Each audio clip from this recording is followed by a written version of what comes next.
आप देख रहे हैं इंडिया टाउन न्यूज, भारत की बात। नमस्कार, आप देख रहे हैं इंडिया टाउन न्यूज। मैं हूं आपके साथ दिवाकर और स्वागत है आपका हमारे खास कार्यक्रम नेशनल पॉलिटिक्स में। आइए आज के इस सेगमेंट में बात करते हैं जम्मू कश्मीर और हरियाणा में होने वाले विधानसभा चुनाव की। जी हां, चुनाव आयोग ने हरियाणा और जम्मू कश्मीर में होने वाले विधानसभा चुनाव का ऐलान कर दिया है। वहीं महाराष्ट्र में विधानसभा चुनाव फिलहाल नहीं होंगे। आइए आज के इस खास रिपोर्ट में आपको विस्तार से बताते हैं कि हरियाणा और जम्मू कश्मीर में कब और कितने चरण में चुनाव होगा। साथ ही आपको ये भी बताएंगे कि चुनाव परिणाम कब घोषित होगा। दरअसल शुक्रवार को नई दिल्ली में स्थित विज्ञान भवन से मुख्य चुनाव आयुक्त राजीव कुमार ने प्रेस कॉन्फ्रेंस कर हरियाणा और जम्मू कश्मीर में होने वाले विधानसभा चुनाव की तारीखों का ऐलान कर दिया है। आइए सबसे पहले आपको बताते हैं कि जम्मू कश्मीर में विधानसभा चुनाव कब और कितने चरण में होगा। मुख्य चुनाव आयुक्त राजीव कुमार ने प्रेस कॉन्फ्रेंस करते हुए ये ऐलान किया कि जम्मू कश्मीर में विधानसभा चुनाव 3 चरणों में होंगे, जिसमें पहले चरण का मतदान 18 सितंबर को, दूसरे चरण का मतदान 25 सितंबर को और तीसरे चरण का मतदान 1 अक्टूबर को होगा। वहीं मतों की गिनती 4 अक्टूबर को होगी। Elections in J&K will be held in 3 phases. So this is a shorter period.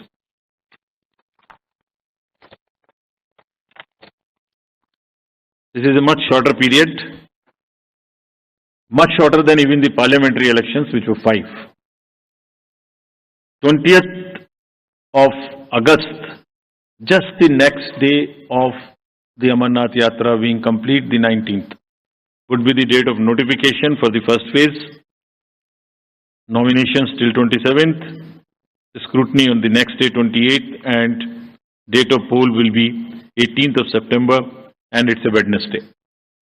We are also keeping that in mind, not keeping Fridays and Mondays to give a longer holiday spell. Second phase would be on 29th of August, and the statutory period of nominations and all, poll being on 25th of September, and phase 3 nomination on 5th of September, and every voting finishing on 1st of October.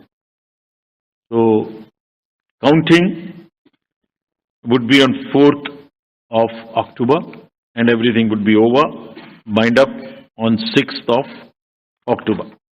वहीं हरियाणा के विधानसभा चुनाव के तारीखों का ऐलान करते हुए राजीव कुमार ने कहा कि हरियाणा में विधानसभा चुनाव 1 चरण में ही होगा, जिसका मतदान 1 अक्टूबर को होगा, और हरियाणा विधानसभा चुनाव का भी परिणाम 4 अक्टूबर को ही घोषित होगा।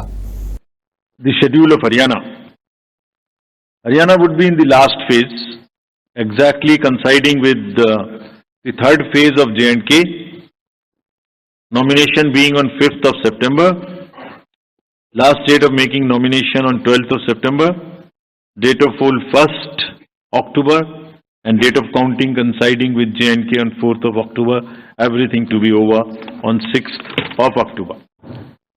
So friends, and through you, we appeal to all the voters of Haryana and J&K to participate in largest possible number in the festival of democracy. Haryana विधानसभा चुनाव के तारीखों का ऐलान करते हुए राजीव कुमार ने कहा कि हरियाणा में कुल 90 विधानसभा क्षेत्र है, जिनमें 73 सामान्य, SC 17 और ST 0 हैं। हरियाणा में कुल 2.01 करोड़ मतदाता होंगे, जिनमें 1.06 करोड़ पुरुष, 0.95 करोड़ महिलाएं, 4.52 लाख पहली बार का मतदाता और 40.95 लाख युवा मतदाता होंगे। साथ ही उन्होंने कहा कि हरियाणा की मतदाता सूची 27 अगस्त 2024 को प्रकाशित की जाएगी। तो टोटल राज्य में 2.1 लाख इलेक्टर्स हैं, जिसमें 1.06 करोड़ मतदाता हैं, और इसमें महिलाओं की संख्या 95 लाख है। थर्ड जेंडर 1.50 लाख PWD और 2.54 लाख हमारे 85 एज ग्रुप से ज्यादा के मतदाता हैं। और जो हरियाणा की एक रोबस्ट हेल्दी लाइफ स्टाइल है, उसमें हमारे 10,321 ऐसे मतदाता हैं जो शतायु हैं। उन सबको हमारा नमन और वो सब वोट देने आए, इसकी हम पूरी की पूरी कोशिश करेंगे। वहीं जम्मू कश्मीर के चुनाव की तारीखों का ऐलान करने के बाद जम्मू कश्मीर के पूर्व मुख्यमंत्री और नेशनल कॉन्फ्रेंस के नेता उमर अब्दुल्ला ने कहा कि देर आए लेकिन दुरुस्त आए। चुनाव आयोग के 3 चरणों में चुनाव की तारीखों की घोषणा की है। कार्यक्रम कुछ ही समय में समाप्त हो जाएगा। 1987-1988 के बाद यह पहली बार है जब जम्मू कश्मीर में इतने कम चरणों में चुनाव कराए जा रहे हैं। नेशनल कॉन्फ्रेंस ने इस दिन के लिए तैयारी की थी। हम जल्द ही अपना चुनाव अभियान भी शुरू करेंगे। चलिए, देर आए दुरुस्त आए। इलेक्शन कमीशन के तरफ से 3 फेजेस में इंतखाबात के तारीख का ऐलान हो चुका है और बड़ी जल्दी से जो है ये शेड्यूल जो है समाप्त होगा। शायद 87-88 के बाद ये पहली मर्तबा है कि इतने कम अरसे के अंदर और इतने कम फेजेस में इलेक्शन जो हैं जम्मू कश्मीर में कराए जा रहे हैं। जाहिर सी बात है कि पॉलिटिकल पार्टीज़ के लिए ये एक नया तजुर्बा होगा, लेकिन मैं नेशनल कॉन्फ्रेंस के तरफ से इतना ही कह सकता हूँ कि हम पहले से ही इस दिन की तैयारी में लगे हुए थे और बिल्कुल फौरी तौर हम अपना इलेक्शन का सिलसिला जो है वो शुरू कर लेंगे। वहीं हरियाणा विधानसभा चुनाव की तारीखों के ऐलान के बाद हरियाणा के पूर्व मुख्यमंत्री और कांग्रेस नेता भूपेंद्र सिंह हुड्डा ने कहा कि कांग्रेस तैयार है और सभी वर्गों के लोगों ने कांग्रेस को सत्ता में लाने का फैसला किया है।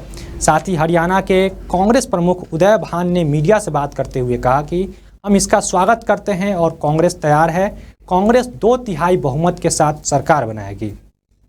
हरियाणा में कांग्रेस पूरी तरह से तैयार है, लोग भी तैयार हैं। लोगों 36 बराबर ने फैसला कर रखा है, ये अगली सरकार कांग्रेस पार्टी की सरकार होगी। डेट अनाउंस हो गई। हम इलेक्शन कमीशन का स्वागत करते हैं। कांग्रेस पूरी तरह से तैयार है और कांग्रेस 2/3 बहुमत से हम सरकार बनाएंगे। वहीं भाजपा नेता अनिल विज ने इस पर प्रतिक्रिया देते हुए कहा कि यह अच्छी बात है कि हरियाणा में 1 अक्टूबर को चुनाव होंगे। हमारी पार्टी और कार्यकर्ता चुनाव लड़ने के लिए तैयार हैं। 1 अक्टूबर को हरियाणा के चुनाव होंगे। बहुत अच्छा मौसम होता है, लोग बड़ी संख्या में निकल कर आएंगे और जहाँ तक हमारी पार्टी की बात है, हमारी पार्टी पूरी तरह से तैयार है। हमने बहुत पहले से तैयारी शुरू कर दी थी और हमारे कार्यकर्ता तो वैसे हर वक्त ही तैयार रहते हैं। हमारे कार्यकर्ता कभी बैरकों में नहीं जाते, हमेशा फील्ड में रहते हैं और पूरी तरह से चुनाव लड़ने के लिए तैयार हैं। आपको बता दें कि हरियाणा और जम्मू कश्मीर के अलावा इसी साल के आखिर तक महाराष्ट्र और झारखंड में भी विधानसभा चुनाव होने की संभावना है। लेकिन शुक्रवार को प्रेस कॉन्फ्रेंस करते हुए मुख्य चुनाव आयुक्त राजीव कुमार ने कहा कि महाराष्ट्र में फिलहाल विधानसभा चुनाव नहीं होंगे। साथ ही आपको बता दें कि महाराष्ट्र में इस वक्त एनडीए की सरकार है, वहीं झारखंड में इस वक्त इंडिया गठबंधन की सरकार है। अब देखना दिलचस्प होगा कि महाराष्ट्र और झारखंड विधानसभा चुनाव के ऐलान इलेक्शन कमीशन कब तक करता है। आज के इस खास सेगमेंट में फिलहाल इतना ही। देश और दुनिया की बाकी तमाम खबरों के लिए आप देखते रहिए इंडिया टाउन न्यूज और मुझे दीजिए इजाज़त। नमस्कार। आप देख रहे हैं इंडिया टाउन न्यूज, भारत की बात।